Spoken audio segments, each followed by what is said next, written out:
تو اس وقت ایک انتشار کی کیفیت تھی، خانہ جنگی کی کیفیت تھی روس میں، تو اس وقت کا فائدہ اٹھا کر اس صورتحال کا فن لینڈ نے اپنی آزادی کا اعلان کر دیا۔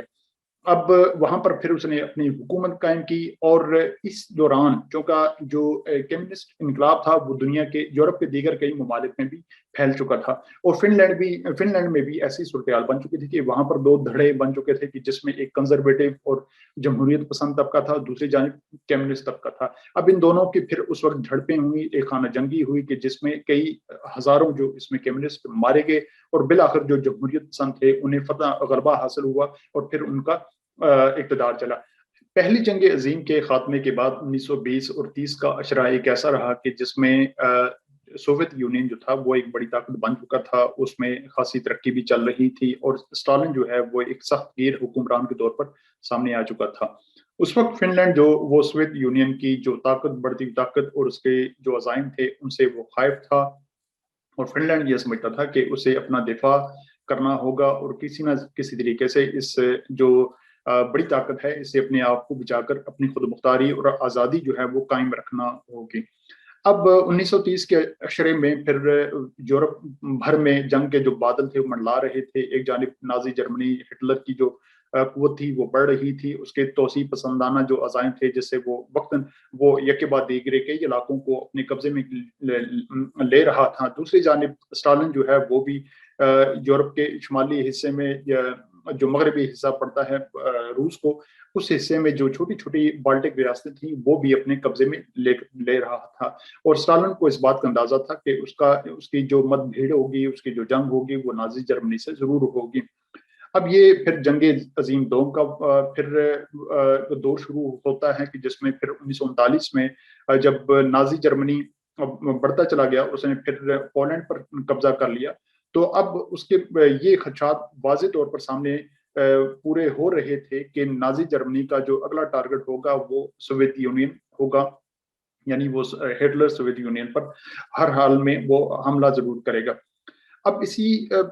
حکمت عملی کے تحت کہ دونوں جانب، ایک جانب اسٹالن دوسری جانب نازی جرمنی، تو اسٹالن نے بھی جو اپنی پھر ایک کیلکولیشن کی، اور اس کے مطابق اسے یہ مناسب دکھائی دیا کہ وہ فن لینڈ اور جو چھوٹی موٹی ریاستیں تھیں جرمنی کے قریب وہ ان پر قبضہ کر لے، تاکہ وہ اپنا جتنا بھی علاقہ اور اپنی جتنی بھی وہ فورسز جرمنی کے قریب لے کر جا سکتا ہے وہ لے کر چلا جائے۔ پھر نومبر 30 1939 کو ایک معاہدے کے تحت، چونکہ اس وقت اسٹالن نے یعنی سوویت یونین نے فن لینڈ سے کچھ مطالبات پیش کیے کہ وہ اسے اپنی بندرگاہیں یا بڑے بڑے شہروں میں اپنے فوجی اڈے بنانے دے۔ فن لینڈ نے اس بات سے انکار کیا، تو اس پر سوویت یونین کی فوجوں نے اس پر حملہ بول دیا اور پھر بمباری شروع کر دی۔ کہا جاتا ہے کہ پہلی رات یعنی 30 نومبر 1939 کو سوویت یونین کی بمباری سے فن لینڈ کی 10% جو آبادی تھی وہ زخمی ہوئی یا ہلاک ہو گئی، یعنی کہ چونکہ یہ چھوٹا سا ملک تھا اور سوویت یونین ایک بہت بڑی طاقت بن چکا تھا، تو اس کی بمباری اس قدر شدید تھی کہ فن لینڈ کی 10% جو آبادی تھی وہ اس سے ہلاک ہو گئی۔ اب اس کے بعد چونکہ یہ سردی کا موسم تھا، اور فن لینڈ کا جو بارڈر ہے روس کے ساتھ، سوویت یونین کے ساتھ، وہ بارڈر جو ہے وہ تمام انتہائی سرد علاقہ ہے اور پہاڑی علاقہ اس میں سمجھا جاتا ہے۔ اب وہاں سے سوویت یونین کی جو فوجیں تھیں وہ زمینی رستے سے داخل ہوئیں، اور پھر ان کے ساتھ بہت بڑی تعداد میں ٹینک، ان کے پاس فائٹر جیٹس، آرٹلری اور یہ تمام طاقت۔ دوسری جانب فن لینڈ جو انتہائی چھوٹا سا ملک تھا، جس کی 6,60,00,000 ٹوٹل آبادی، چونکہ اس وقت 1939 میں اس کی آبادی جو تھی وہ 37,00,000 ٹوٹل آبادی تھی۔ دوسری جانب روس کی جو آبادی تھی وہ تھی 170 ملین، یعنی کہ 17 کروڑ اس کی آبادی تھی۔ اس کے پاس جو فوج تھی بہت بڑی تھی، اور اس نے اپنی جو 5 لاکھ کے قریب جو اس کی جو ایک چوتھا حصہ بنتا تھا اس کی فوج کا، وہ اس نے کرنے کے لیے فن لینڈ کی جو فوج تھی وہ ٹوٹل جو فوج تھی وہ 1,20,000 فوجیوں پر مشتمل تھی۔ روس کے پاس، سوویت یونین کے پاس اس وقت فائٹر جیٹس، آرٹلری، ٹینکس اور ہر قسم کا اسلحہ موجود تھا جو جدید اسلحہ اس دور میں ہو سکتا تھا۔ دوسری جانب فن لینڈ کے پاس ایسی کوئی چیز موجود نہیں تھی سوائے رائفلز اور گنوں کے۔ اب فن لینڈ کا اندازہ یہ تھا کہ اسے جو الائڈ فورسز ہوں گی، جو فرانس، جرمنی اور برطانیہ وغیرہ یا امریکہ یہ جو ہیں یہ یا اس کے ساتھ جو دیگر طاقتیں تھیں سویڈن وغیرہ وہ اسے اسلحہ اور افراد جو ہیں وہ مہیا کریں گے، لیکن ایسا کچھ بھی نہیں ہوا۔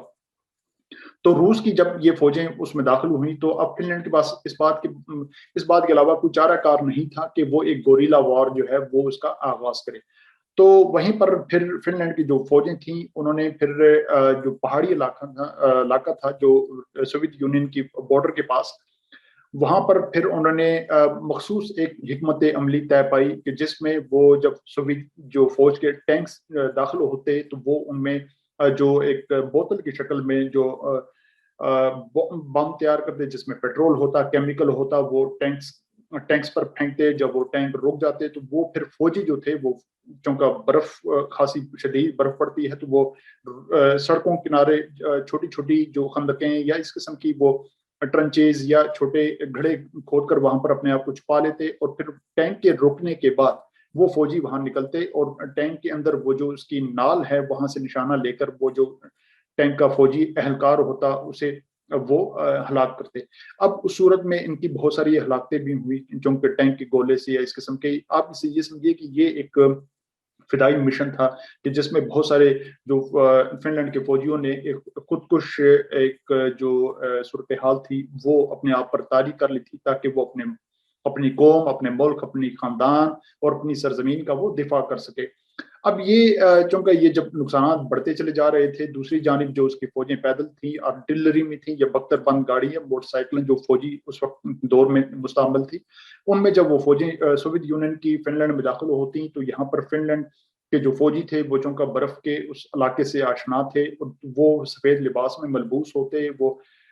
کیموفلاج کر لیتے اور پھر اپنی جو اسکین جو ان کے پاس اوزار ہوتے انہی کے ذریعے وہ چلتے اور برف میں جا کر وہ چھوٹی چھوٹی ٹولیوں کی صورت میں سوویت فوجیوں کو نشانہ بناتے۔ تو کہا جاتا ہے کہ جنگ کے اختتام پر جب اسٹالن کو اس بات کا اندازہ ہوا کہ اس علاقے میں اس کی فوج کا جو نقصان ہے بہت زیادہ بے تحاشا بڑھ رہا ہے، تو اس نے پھر اپنی جو مہم تھی وہ اسے روک دی، اور یہ بھی جو ایک اندازے کے مطابق اس میں ایک فن لینڈ کی فوجی کے بدلے میں یعنی کہ اس کے متبادل 8 فوجی جو سوویت یونین کے وہ اس میں ہلاک ہوئے، اور اس کا جو دیگر مالی اور جو اس کا فوجی نقصان تھا وہ بے تحاشا ہوا۔ اس قدر جانی نقصان ہونے کے باوجود فن لینڈ نے یہ پھر مناسب سمجھا کہ جب سوویت یونین نے وہاں سے کچھ پسپائی اختیار کی یا اپنی جو فوجی مہم تھی اسے بند کیا، تو فن لینڈ کی جو سیاسی قیادت تھی پھر انہوں نے اپنے صلح کے لیے ہاتھ بڑھایا اور وہ پھر ماسکو گئے تاکہ جا کر وہ اسٹالن سے اس سلسلے میں گفت و شنید کر سکیں۔ تو اسٹالن نے اس وقت پھر ایک معاہدہ کیا اور اس کے تحت انہوں نے اسٹالن نے سخت شرائط جو اس پر نافذ کی فن لینڈ پر، اور اسے ایک کثیر علاقہ جو ہے وہ بطور معاہدہ اس میں وہ لے لیا فن لینڈ سے۔ اب پھر 1941 میں نازی جرمنی نے حملہ کیا کمیونسٹ سوویت یونین پر، اور یہ شدید حملہ تھا۔ اب سوویت یونین کے لیے اس بات چونکہ یہ ایک ناگہانی آفت تھی تو اس میں خاصا اس کا نقصان ہوا، اور فن لینڈ نے اس موقع کا فائدہ اٹھاتے ہوئے کہ سوویت یونین کو جنوب والی سندھ سے چونکہ نقصان ہو رہا ہے تو اس نے پھر جو اپنا مقبوضہ علاقہ تھا جو وہ سوویت یونین کو دے چکا تھا اس پر حملہ کر کے اس نے وہ علاقہ واپس لے لیا۔ لیکن چونکہ یہ جنگ طویل تھی تو اس میں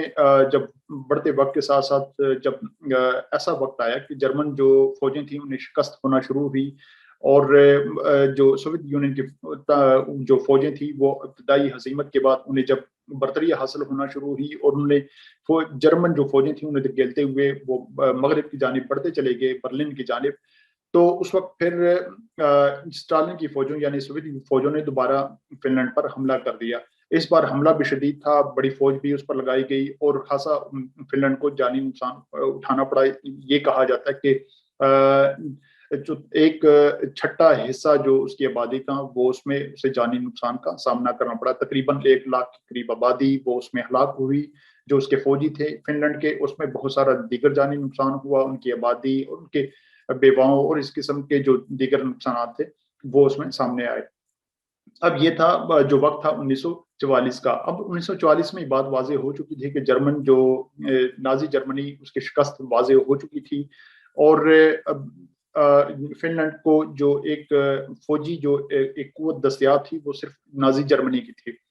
تو اس وقت فن لینڈ نے مناسب سمجھا کہ وہ پھر ایک مرتبہ جو ایک معاہدہ ہے اسٹالن سے وہ طے کر لے، اور صلح کے نتیجے میں جو اسے اگر کچھ لینا دینا ہو تو وہ لے کر اپنا جو ایک اپنی سرزمین کو اس سے سوویت تسلط سے وہ بچا لے۔ تو پھر ایک دوسرا معاہدہ ہوا، اور اس معاہدے کے نتیجے میں پھر سوویت یونین نے دوبارہ کڑی شرائط اس پر سوویت یونین پر